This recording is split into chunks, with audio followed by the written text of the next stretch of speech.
Kenapa ya?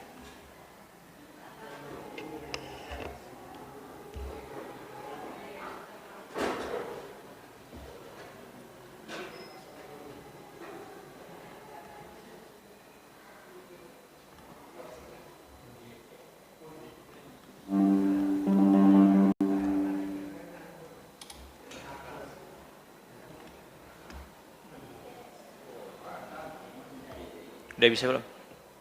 Sudah? Sudah?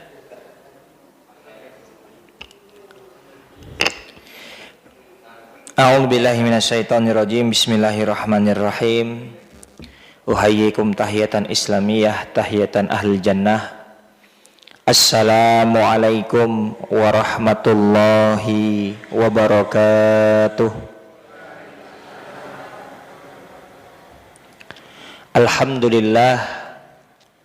Alhamdulillahi wa kafa, wassalatu wassalamu ala rasulil mustafa wa ala alihi ahli sidqi wal wafa, amma ba'd.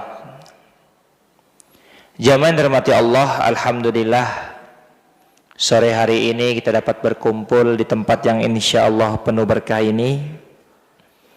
Semoga jamaah yang hadir pada sore hari ini Allah berikan kesehatan. Semoga yang menjawab amin Allah berikan keluarga yang sakinah mawaddah warahmah, anak yang soleh dan solehah, rizki halal berkah dan melimpah ruah. Dan semoga Allah subhanahu wa ta'ala memberatkan timbangan kita di syurga. Amin amin ya robbal alamin. Tema kita sore hari ini adalah mendidik generasi Rabbani. Jamaah dirahmati Allah, dalam sebuah hadis Rasulullah sallallahu alaihi wasallam bersabda, "Ma min mauludin illa yuladu 'alal fitrah." Dalam hadis yang lain disebutkan kullu mauludin yuladu 'alal fitrah. Artinya adalah setiap anak itu dilahirkan dalam keadaan fitrah, dalam keadaan suci. Fa abawahu yuhawidanihi au yunassiranihi au yumajjisanihi. Maka kedua orang tuanya lah yang membuat dia Yahudi, membuat dia Nasrani, ataupun dia Majusi. Jadi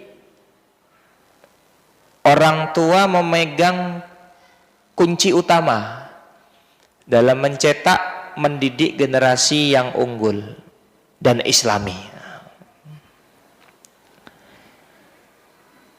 Jadi kalau diibaratkan jamaah sekalian, anak yang dilahirkan di bumi itu bagaikan kertas yang berwarna putih. Maka orang tuanya lah yang menggoreskan tinta di atasnya. Bisa tinta berwarna hitam, bisa tinta berwarna biru, atau tinta berwarna merah, bahkan bisa tinta berwarna emas. Ustaz, tolong dibantu ini Ustaz. Kayaknya perlu dicabut, dipasang lagi. Jadi itulah gambaran seorang anak yang terlahir di muka bumi. Jadi orang tuanya lah yang mengarahkan dia mau seperti apa. Maka orang tua punya peran penting dan utama dalam mendidik anak. Bahkan dalam istilah Arab disebutkan al-madrasatil ula. Secara bahasa artinya ibu adalah rumah pertama bagi anak-anaknya. Tapi secara umum bisa diartikan bahwasanya orang tua adalah sekolah pertama bagi anak. Walaupun dalam bahasa Arabnya disebut dengan madrasatil ula. Ibu adalah sekolah pertama. Tapi memang tidak bisa dipungkiri seperti itu. Bahkan dalam sebuah riset ditemukan kecerdasan anak itu 80% itu dari ibunya. Bapaknya berapa? 20%. Begitu pentingnya sosok ibu, suatu ketika ada seorang bapak yang curhat sama Khalifah Umar bin Khattab. Cerita bahwasanya anaknya ini nakal. Bahasa Inggrisnya dablek begitu. Ya. Maka anaknya dipanggil sama Umar bin Khattab dan diberikan nasihat. Setelah Umar bin Khattab menasehati anak tersebut, maka anak ini bertanya kepada Umar bin Khattab, "Ya Amirul Mukminin, engkau telah menjelaskan kepadaku apa kewajibanku sebagai anak kepada ayahku. Tapi sekarang saya mau bertanya, apa kewajiban bapakku, ayahku kepadaku? Atau apa hak yang perlu aku dapatkan dari bapakku?" Maka ketika itu Umar bin Khattab menyampaikan ada 3 kewajiban seorang ayah, seorang bapak kepada anaknya. Nomor 1 apa? Mencarikan calon ibu yang terbaik. Mencarikan istri yang solehah. Mencarikan ibu yang solehah. Jadi poin mencari ibu yang solehah itu poin pertama. Nanti ada 3 ya jamaah. Yang nomor 1 ini dikhususkan terutama bagi yang belum menikah. Bapak-bapak yang sudah menikah nggak usah ya, karena sudah ketemu ibu bagi anak-anaknya. Yang kedua apa kata Umar bin Khattab? Memberikan nama yang baik. Nah, memberikan nama yang baik. Maka nama itu penting. Nama adalah bagian dari doa. Yang ketiga apa? Yang ketiga mengajarkan Al-Quran. Ini adalah kewajiban seorang bapak kepada anaknya yang disampaikan oleh Umar bin Khattab. 1. Mencarikan ibu yang solehah. Kedua, memberikan nama yang baik. Ketiga, mengajarkan Al-Quran. Maka anak ini menyampaikan kepada Umar bin Khattab, "Ya Amirul Mukminin, tak satu pun di antara ketiganya dilakukan oleh bapakku. Ibuku bukanlah orang yang baik, bukanlah orang yang terpelajar, bahkan dari kalangan budak. Aku diberikan nama yang buruk, dan tak satu pun huruf Al-Quran yang diajarkan oleh ayahku kepadaku." Maka ketika itu yang dimarahin Umar bin Khattab bukan anaknya, tapi siapa? Bapaknya. Jamaah yang dirahmati Allah, itulah pentingnya peran orang tua dalam mendidik anak. Jadi kalau kita lihat lagi ke dalam hadis ini, maka pondasi utama anak itu di tangan orang tua. Karena semua anak terlahir dalam keadaan fitrah. Nah, terus bagaimana cara kita mendidik anak kita? Ini konsep pendidikan yang dulu kami pelajari di pondok. Jadi waktu kami di Gontor itu kurikulumnya KMI, Kulliyatul Muallimin Al-Islamiyah. Kuliah untuk guru-guru Islam. Jadi kita nggak ikut kurikulum pemerintah. Maka saya selama 6 tahun mondok di Gontor nggak pernah ketemu soal multiple choice, soal pilihan ganda. Itu adalah soal yang apabila kita tidak tahu jawabannya masih bisa benar, betul? A, B, C, D, A, B, B. Bisa benar nggak? Bisa, walaupun tidak tahu. Jadi 6 tahun yang saya temui itu esai semua, Pak. Kalau nggak bisa, ya udah selesai itu. Karena esai.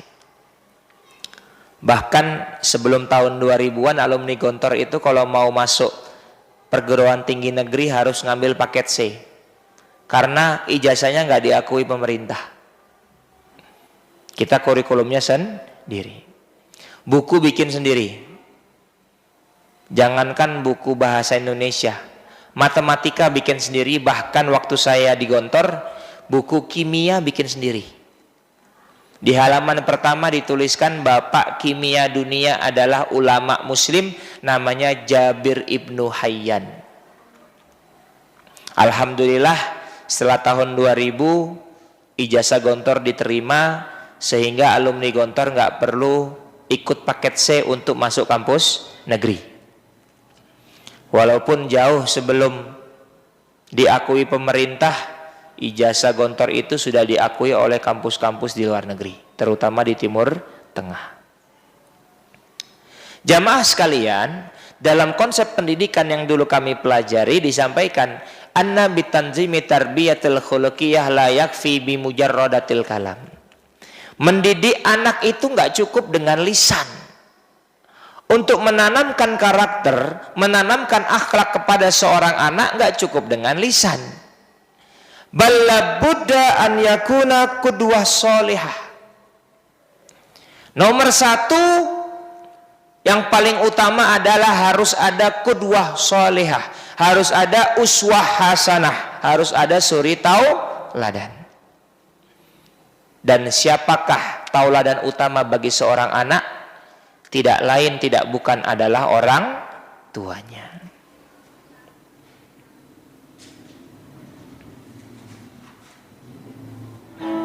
Looks like rain again today. Dark clouds gather and fill the sky. Don't know how to talk to you, just know how to say.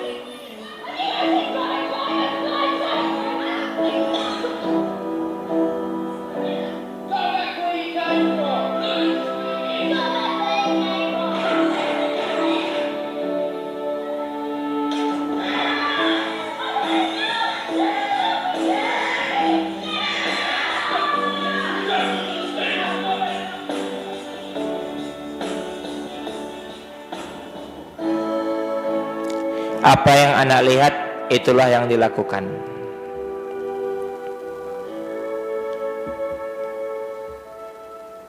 Ya, jadi itulah gambaran betapa pentingnya orang tua menjadi contoh bagi anak-anaknya. Karena tidak ada orang yang dicontoh melainkan orang tuanya. Maka suatu kebanggaan bagi seorang anak, bagi seorang tua, apabila ketika anaknya sudah semakin besar, bagi anak laki-laki ditanya, nanti kamu ingin jadi bapak seperti siapa? Kata anak laki-lakinya, aku ingin menjadi seorang bapak seperti bapakku. Anak perempuannya juga sama, aku ingin menjadi seorang ibu bagaikan ibuku. Inilah pentingnya peran orang tua sebagai tauladan yang utama dalam pendidikan. Tidak ada orang yang lebih berhak menjadi uswah bagi anak-anak kita kecuali kita orang tuanya.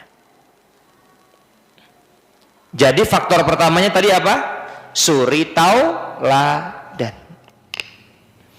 Ya kalau bapak ibu yang mungkin anaknya sudah dewasa, udah besar, tetap harus jadi uswah bagi anaknya ataupun cucu-cucunya.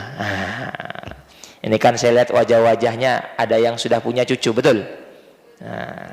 Berapa bu cucunya bu? 2. Masya Allah. Saya ada cerita. 2016 saya dengan 29 teman saya pergi ke Pulau Sebatik. Lokasinya di Kalimantan Utara paling ujung, di atas mentok. Dari Jogja kami terbang ke Jakarta, dari Jakarta kami terbang ke Balikpapan, dari Balikpapan kami terbang ke Tarakan, dari Tarakan naik speedboat 3 jam sampai tiba di Pulau Sebatik. Itu pulaunya paling ujung utara Indonesia, paling atas, Mbak. Kalau di zoom seperti ini. Nah, jadi setengah pulau yang bagian utara itu negara Malaysia, yang bagian selatan negara Indonesia. 1 pulau 2 negara. Namanya Pulau Sebatik. Bapak Ibu sekalian, di dekat posko kami melakukan pengabdian masyarakat, ada 2 masjid. Maka kami pagi di sekolah, sore kita adakan TPA. Karena masjidnya 2, kita harus bagi 2 waktu. Masjid yang dekat posko kami laksanakan TPA dari ba'da asar sore. Masjid yang agak jauh kami adakan TPA dari maghrib sampai isya, karena lokasinya agak jauh. Nah, kami punya program bukan hanya mengajar TPA, tapi setelah mengajar TPA, anak-anak itu satu persatu. Jadi hari ini satu, besok satu gitu, kita antarkan ke rumah. Kenapa? Karena kami ingin bersilaturahim kepada kedua orang tuanya. Ngobrol ya, syukur-syukur ya dapat makan, kan begitu. Karena mohon maaf, Pulau Sebatik itu satu pulau isinya orang Bugis, orang Sulawesi. Di Sulawesi itu Pak, Bu, ada budaya mandre, makan. Tamu itu wajib makan. Dan namanya makan itu bukan snack, tapi apa? Nasi. Dan budaya Bugis itu, kalau nggak makan dianggap tidak menghormati tuan rumah. Dalam hati saya, cocok ini. Karena kami ini kan KKN, uangnya terbatas. Maka kami itu sehari makan 2 kali, pagi dan malam. Tapi saya kan tidak kehilangan akal. Maka siang-siang habis sholat zuhur, saya silaturahim ke rumah warga. Akhirnya saya pulang ke posko kenyang, teman-teman saya kelaparan. Ya, salah sendiri nggak mau silaturahim, kan begitu. Jadi begitu jamaah. Ternyata anak-anak ini rumahnya jauh. Saya pernah ngantar rumah anak ini di tengah-tengah kebun sawit.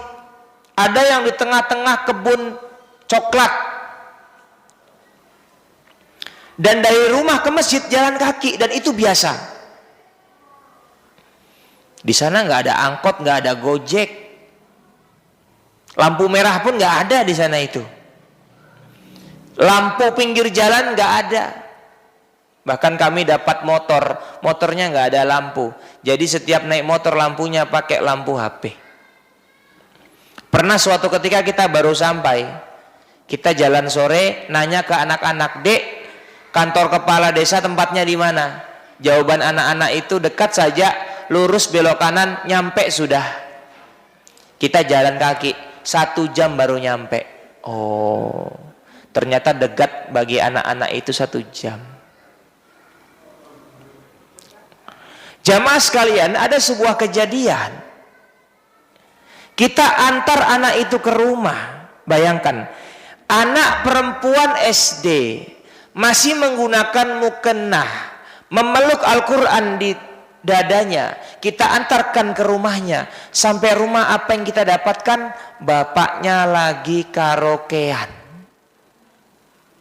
Dan di atas meja kita melihat ada minuman keras. Gimana coba perasaan anak itu? Masih pakai mukennah, memegang Al-Quran.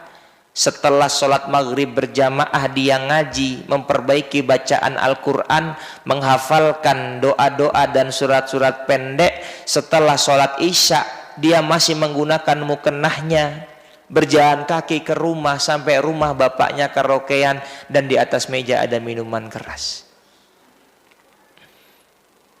Dan penampakan itu bukan sekali 2 kali, bahkan hampir setiap hari. Kami yang awalnya mau silaturahim, mau ngobrol-ngobrol, langsung pamit. Takut diajak nimbrung nanti, kan bahaya juga itu. Padahal mohon maaf ya, listrik di tempat di rumah ini yang saya ceritakan itu hanya dari jam 5 sore sampai jam 9 malam. Selanjutnya nggak ada listrik.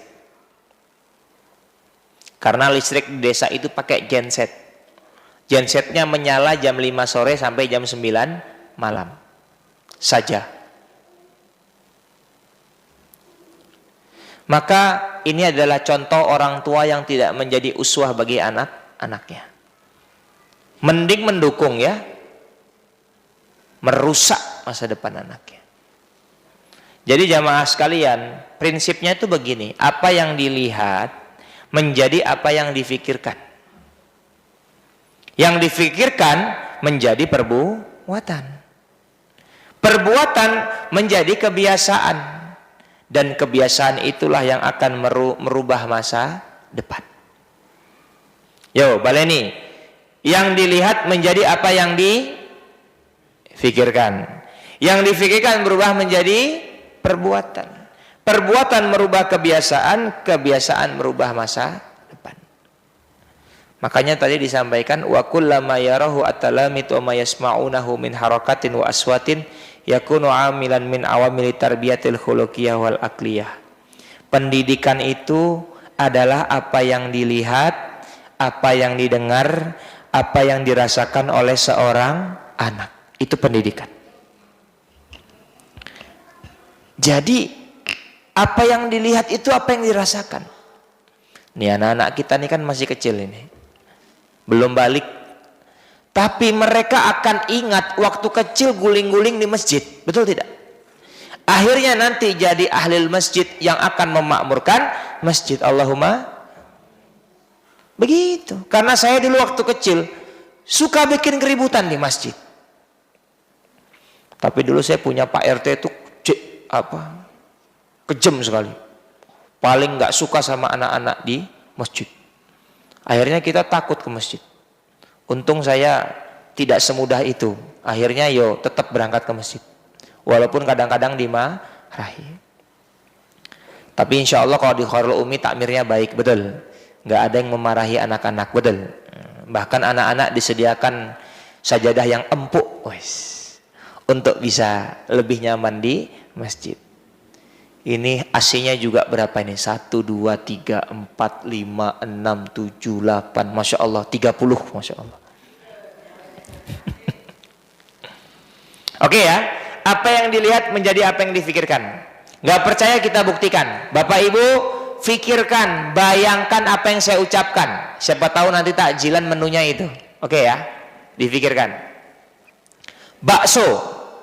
Bisa gak dibayangkan? Bisa. Nah, siapa tahu sama takmir disediakan habis ini ya. Bakso mungkin agak berat, yang enteng-entengan deh. Difikirkan. Tengkleng. Nah. Bisa difikirkan? Nomor 2. Nomor 3. Borokbok. Bisa difikirkan? Terakhir nomor 4. Kapurung. Bisa difikirkan? Bapak Ibu, 4-4-nya itu nama makanan dan 4-4-nya wenak tenan. Yang nomor 3 sama nomor 4 itu makanan khas Bugis. Biasa yang bikin orang Sulawesi. Rasanya enak sekali.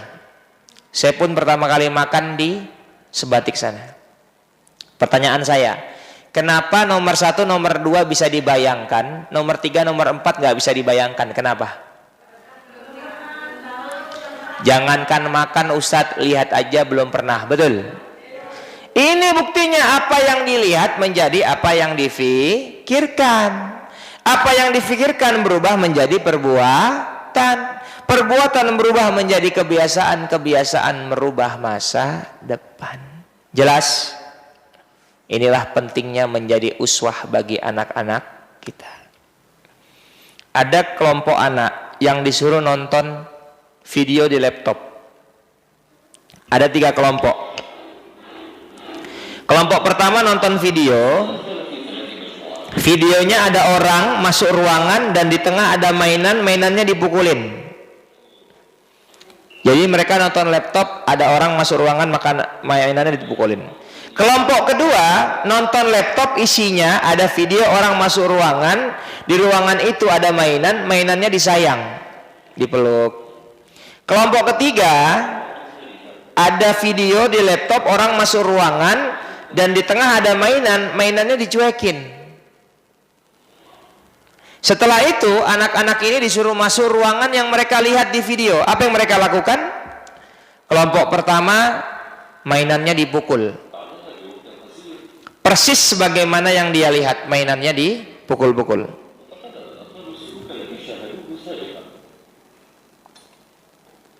Tuh. Mainannya dipukul. Sebagaimana apa yang dia lihat. Kelompok kedua, mainannya diapain? Disayang. Maka dimasukkan anak-anak itu ke dalam ruangan yang ada di video, dan apa yang mereka lakukan? Mereka memeluk mainan itu. Mainannya disayang. Fotokopi, plek ketiplek dengan apa yang mereka lihat.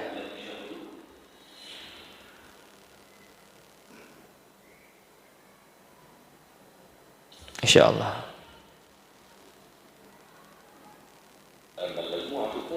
Yang ketiga, mainannya diapain? Dicuekin. Lihat tuh, nggak disentuh sama sekali.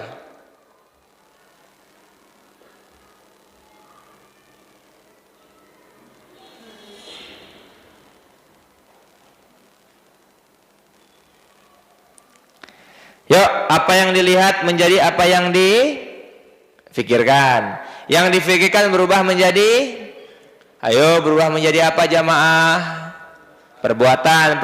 Perbuatan berubah menjadi kebiasaan. Kebiasaan pada akhirnya merubah masa depan.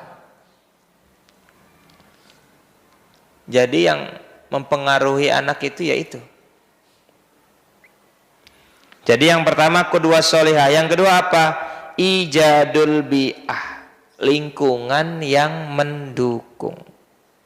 Lingkungan apa? Lingkungan paling utama itu rumah. Rumah harus mendukung anak menjadi anak yang baik. Mohon maaf bapak tadi yang saya ceritakan di Pulau Sebatik. Satu, dia nggak jadi tauladan. Dua, dia menjadikan rumahnya sebagai tempat yang tidak mendukung anaknya menjadi baik. Gimana anak mau ngaji bapaknya karaokean? Gimana mau baik anaknya kalau bapaknya minum khamar? Na'udzubillah min dzalik. Makanya rumah itu harus mendukung kebaikan anak. Jangan sampai ba'da maghrib harusnya ngaji, ibunya nonton sinetron. Gimana anaknya mau ngaji? Betul tidak? Iya. Kalau perlu nggak usah punya TV. Saya sudah punya ustadz, dijual aja atau dikasih ke saya nggak punya TV soalnya. Nggak apa-apa TV, yang penting yang ditonton yang baik. Rumah harus mendukung kebaikan seorang anak.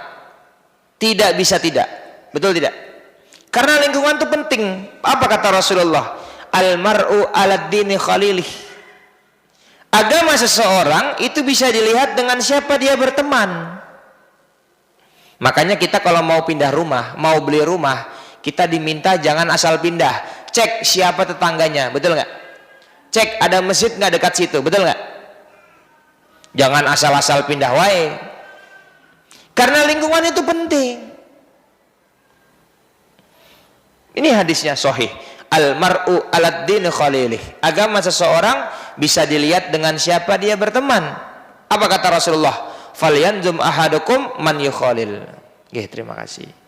Hendaklah kita melihat dengan siapa kita berteman. Hendaklah kita memperhatikan dengan siapa kita berteman. Ini ada video.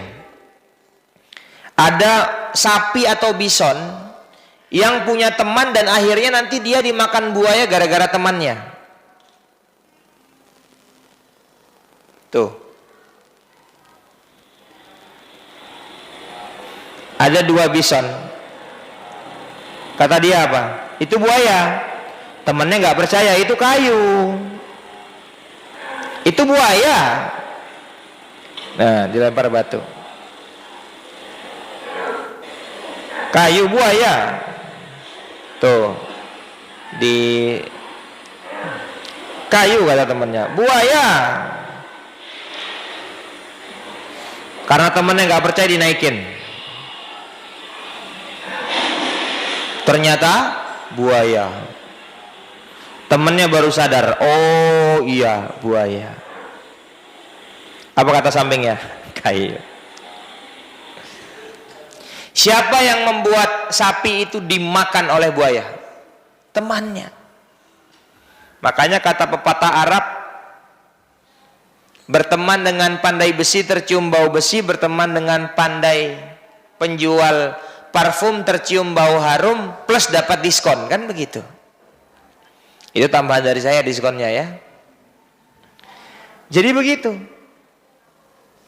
Jadi untuk mencetak generasi Rabbani, satu uswah, dua lingkungan yang mendukung. Kenapa? Wa kullama yarahu at-talamid wa ma yasma'unahu min harakatin wa aswatin yakunu amilan min awamilit tarbiyatil khuluqiyah wal aqliyah. Karena apa yang dilihat anak, apa yang dirasakan, apa yang didengar itu pendidikan. Dilihat, didengar dan dirasakan. Masya Allah. Adik-adik yang mengantarkan teh hangat, ini bagian dari pendidikan. Luar biasa. Senang saya ngelihatnya karena yang kecil-kecil. Pendidikan ini bagus itu. Ya. Tapi kalau anak-anak kurang hati-hati Ustadz, kadang-kadang tumpah, nggak apa-apa, namanya juga pendidikan. Betul tidak? Yang penting tidak diminum sebelum azan. Nah itu. Ya. Walaupun saya perhatikan tadi ada yang sudah makan duluan itu. Itu anak saya. Nah, ya. Nah inilah dua unsur terpenting dalam mendidik seorang anak. Dan Bapak Ibu sekalian, ayo kita ajari anak kita berproses. Bagaimana anak kita menghargai proses. Jangan dengan alasan sayang, cinta, semua yang diminta dikasih. Tidak. Jangan karena alasan sayang, apapun dibelikan. Tidak. Rasulullah itu hidupnya keras. Coba kita lihat. Lahir yatim, tidak punya bapak. Posisi bapak digantikan kakek. Umur 6 tahun jadi yatim piatu. Ibunya meninggal umur 6 tahun. Umur 8 tahun kakek yang menggantikan posisi bapak meninggal dunia. Maka digantikan oleh paman beliau, Abu Thalib. Abu Thalib ini nggak sekaya Abdul Muthalib dan anaknya banyak. Jadi Rasulullah itu nggak mau membebani pamannya. Ya.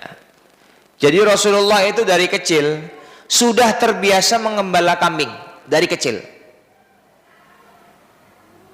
Ya, kata Rasulullah, tidaklah seorang nabi diutus melainkan mengembala kambing. Sahabat bertanya, "Ya Rasulullah, apakah engkau juga?" Iya. Bahkan usia 12 tahun Rasulullah melakukan perjalanan dagang 1200 km. Kira-kira jauh nggak ini jamaah 1200 km? Jauh tidak? Itu sekali berangkat pulang pergi berarti 2400 km. Kalau pingin tahu, nih Pulau Jawa itu panjangnya cuma 1033 km. Itu panjangnya Pulau Jawa. Jadi perjalanan Rasulullah jauh lebih panjang daripada Pulau Jawa bolak-balik. Bayangkan.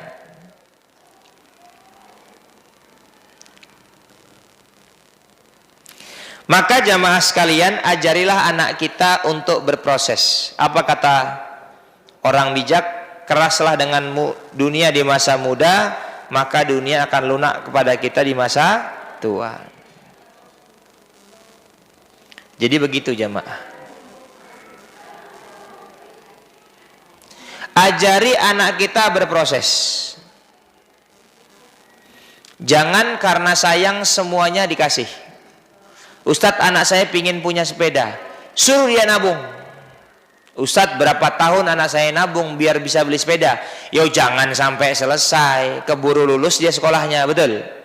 Biarkan dia nabung 3-4 bulan, biar dia merasakan jumlah sangunya berkurang karena dia ingin punya sepeda. Setelah dia berproses, baru kita tambahin uangnya, kita belikan dia sepeda. Ajari anak kita berproses. Dan ingat proses itu Allah nilai, bukan hasil yang Allah nilai. Ingat Ibunda Hajar berlari dari Safa ke Marwah, Safa ke Marwah, lari jauh-jauh, ternyata bolak-balik 7 kali, ternyata air zam-zamnya keluar dari mana? Kakinya Nabi Ismail. Tapi sekarang saya mau nanya, yang jadi rukun haji dan umroh minum air zam-zam atau sa'i? Lari-lari kan? Coba kita kalau umroh tidak lari dari Safa ke Marwah, sah nggak umrohnya? Hajinya sah nggak? Enggak. Tapi kalau kita haji dan umroh nggak minum air zam-zam, sah nggak? Sah. Artinya apa? Allah lebih memberikan apresiasi kepada proses ditimbang kepada hasil. Maka ajari anak kita berproses, karena kita nggak akan selamanya mendampingi anak kita, betul nggak? Ada saat dimana kita akan meninggalkan anak-anak kita. Maka kalau kita sudah mengajari mereka berproses, insya Allah mereka siap untuk menghadapi hari-hari ke depan. Maka keluarga harus menjadi support system bagi anak-anaknya. Ini saya sudah 35 menit ceramah. Kerasa nggak jamaah? Kerasa ya? Saya lebih kerasa ini ya. Sudah azan? Oh, tak pikir mau ngasih tahu azan. Saya udah senang tadi. Nah, terakhir. Ini tadi Takmir bilang Ustadz sampai azan maghrib. Oke, siap. Ya. Ini siapa namanya? Syekh Sudes, Imam besar Masjidil Haram. Suatu ketika Syekh Sudes ini ibunya kedatangan tamu. Orang Arab itu kalau punya tamu, wah dihidangkan makanan yang enak. Ada tengkleng, ada tongseng, ada bakso tadi ya, ada borokbok, ada kapurung begitu. Imam Sudes kecil itu main pasir di depan rumah, pasirnya dibawa masuk ke dalam rumah, kemudian pasirnya ditaburkan di atas, alhamdulillah, di atas makanan, dan kata ibunya apa? Pergi kamu dan jadi imam di Masjidil Haram. Jadi marahnya ibu yang soleha pun mendoakan kebaikan untuk anaknya, dan anaknya pun menjadi imam besar di Masjidil Haram. Cukup ya? Itu saja kajian kita pada sore hari ini. Kita tutup dengan membaca hamdalah. Alhamdulillahirabbil alamin. Subhanakallahumma wa bihamdika asyhadu an la ilaha illa anta astaghfiruka wa atubu ilaih. Kita lanjutkan dengan doa berbuka puasa. Dhahabat dhama'u wa batalatil uruku wa thabatal ajru insyaallah. Monggo bisa dinikmati dengan membaca basmalah. Sudah ya? Betul ya?